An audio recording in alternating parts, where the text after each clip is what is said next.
You know things are bad when you hear your front door splinter while you're making pancakes. That's not an exaggeration. 1 second, I was flipping blueberry pancakes and pouring coffee, enjoying the peace and quiet of my mountain cabin. The next I heard a loud bang, followed by wood cracking and someone screaming like they were kicking down a saloon door in an old western. I froze for a second, spatula in hand. The birds outside stopped chirping, the trees held their breath, and then came the voice roar, commanding, unmistakably entitled, "Open up, HOA business." I couldn't believe it. I was 50 miles from the nearest subdivision. This wasn't a neighborhood. This was my private getaway, far away from city noise, nosy neighbors, and especially HOA drama. I put the pan on low heat and walked to the front of the cabin, heart pounding as I turned the corner. I saw her, Karen, not just any Karen, the Karen, HOA president of my residential community back in the suburbs. Somehow, she was standing in my doorway, hair perfectly sprayed, phone clutched in one hand, and a set of actual handcuffs dangling from the other. She'd broken through my front door like she was executing a SWAT raid on a meth lab. "You are," she snapped, stepping into the cabin like she owned it. "You're in violation of HOA Code 7.3 to unauthorized use of residential property for commercial purposes and illegal lodging." I blinked, too stunned to speak for a moment. Karen ... "What the hell are you doing here?" She looked around, scanning the cabin like she was inspecting a crime scene. "This is an unauthorized rental. I have it on record that this cabin has been reported as an Airbnb listing, and I have full authority to detain you under neighborhood enforcement protocols until the proper authorities arrive." I nearly laughed. "This isn't a rental. This is my cabin. I own it. It's not even in your jurisdiction. This isn't part of the HOA community." She ignored me, stepping over the shattered remains of my front door like that was normal behavior. I took a step forward. "Karen, you can't just break into someone's house." "I didn't break in, I enforced entry," she said smugly, holding up a crumpled paper that looked like it had been printed from an outdated website.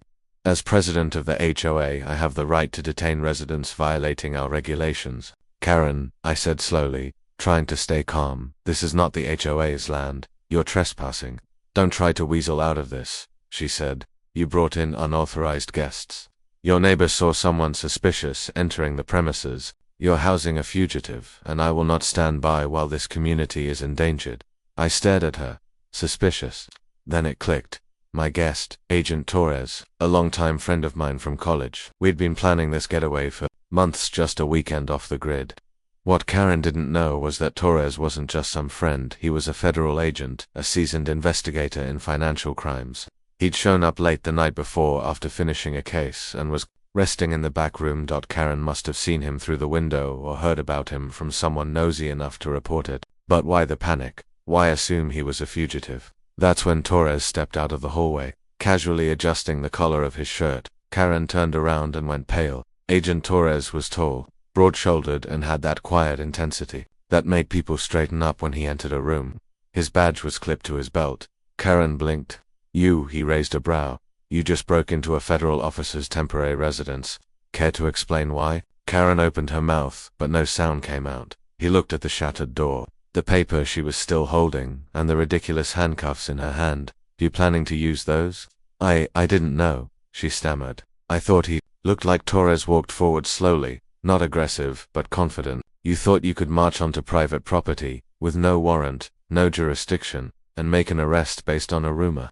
"I was told by who?" Karen hesitated. "My niece. She said this place was being used illegally," she said. "A dangerous person was here, and she begged me to check it out." I stepped in. "Your niece is the same one who got expelled for credit card fraud last year, the one Torres here investigated." Karen's face turned ghost white. Agent Torres nodded. "Now I see what this is." He pulled out his phone and started taking pictures of the broken door, the paper Karen was holding, and the cuffs. "He saw me, panicked, and lied to you to cover her tracks. And you, without confirming anything, committed trespassing, destruction of property, and attempted false imprisonment."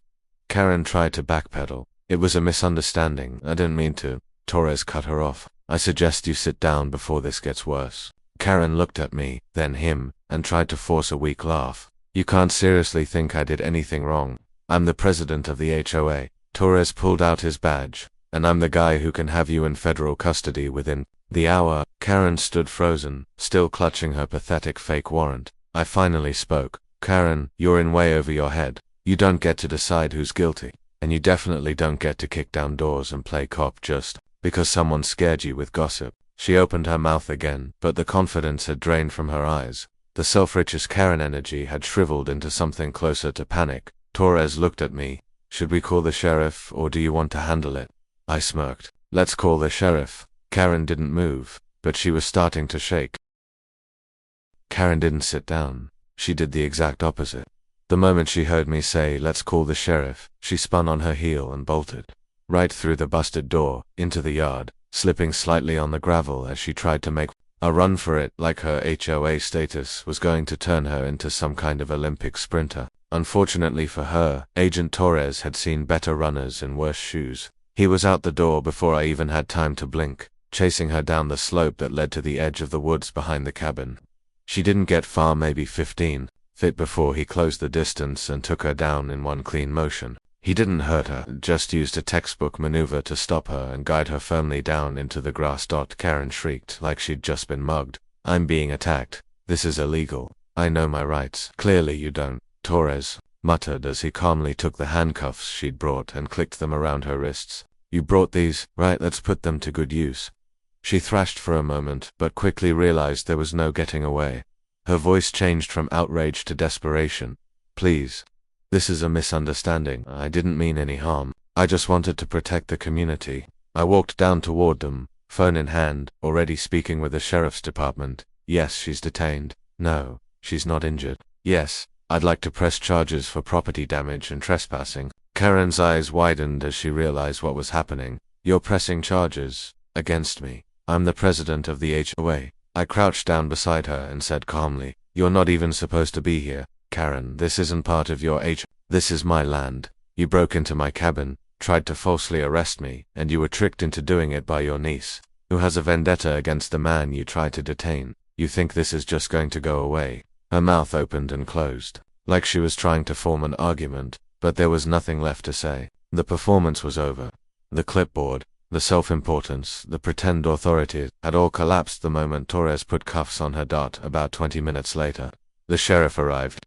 Sheriff Donnelly was an older guy, built like a retired linebacker, with a calm, no-nonsense attitude that came from years of dealing with everything from drunk hunters to tourists who thought bears were cute. He stepped out of his cruiser, took one look at the broken door, the cuffed woman sitting in the dirt, and sighed heavily.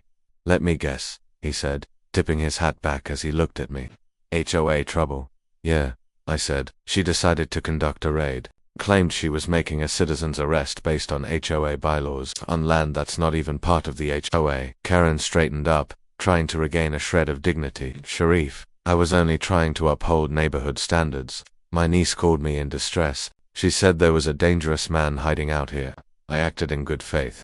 Donnelly glanced at Torres, who nodded once and pulled out his ID. The sheriff took a long look at it, his eyes narrowing as he read. Then he turned back to Karen. You're aware this man is a federal agent, ma'am?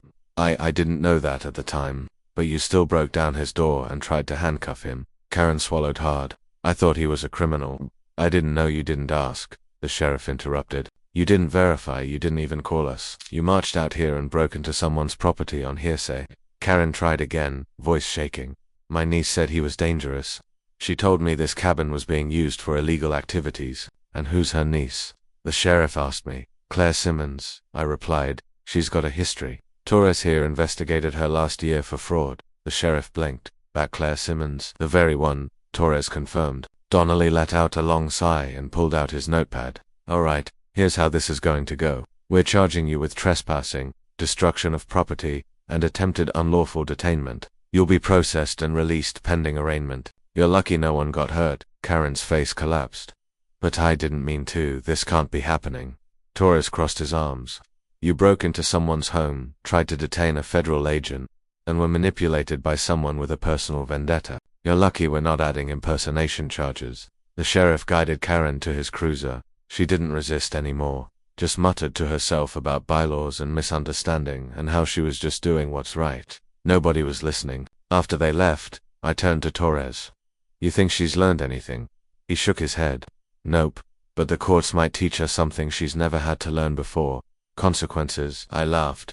You want pancakes now? Absolutely. We went back inside and assessed the damage. The door was going to need to be completely replaced, splintered down the middle, hanging by one hinge, but nothing else was broken. Still, it was unsettling. Karen had walked into my private space thinking she had the right to do anything she wanted, and she almost got away with it if Torres hadn't been there. Who knows how far she would have taken it. A few days later, I filed a formal complaint against her with the HOA board. I also posted the entire story, with photos, to a private community forum. The response was immediate. Dozens of residents came forward with their own stories, Karen fining people for fence paint, threatening teens for playing music too loud, even stealing packages and claiming they were improperly labeled.